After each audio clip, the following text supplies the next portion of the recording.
Do you when you go into like these listings and you're going to work with the seller, do you call out these different things that you're seeing as far as, peeling and chipping paint is huge for VA, or Sure. roof, you're having tons of roof issues. Like, how do you make sure that you call as much as you possibly can out up front? I think a lot of agents don't like to do that. They think that a seller might be offended, where I would rather have had that conversation with them and maybe we priced it accordingly and they disclosed it. I do feel like they're looking to us for our expertise, right? So, like one Right. thing here for roofs is we had a large hailstorm 2 years ago that we are still dealing with roof issues, specific part of Mhm. town. So when I go to that part of town, I ask if they've had a new roof, and when they say no, I just say we might have a problem.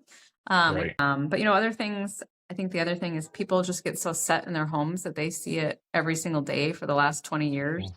Where when you have Yep. a new set of eyes, like pointing out chipping paint or pointing out a fogged window or a Mhm. tripping hazard, those types of things. If you can show sellers that you're that aware of what an inspector or an appraiser is going to point out, I think that, that could help them choose you if you are up against someone. I would rather go that route than I think your house looks perfect. I don't see anything that could come up on the inspection.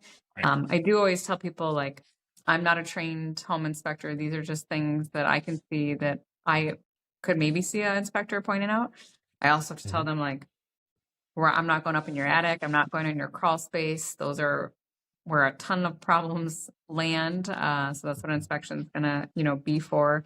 And I think again, just being upfront and also just letting them know that if they aren't going to make repairs, that is a disclosure. So sure, you might get an inspection and you might want to back out of it, but now you do have to disclose that to the next party, which likely is going to affect the next offer that comes in.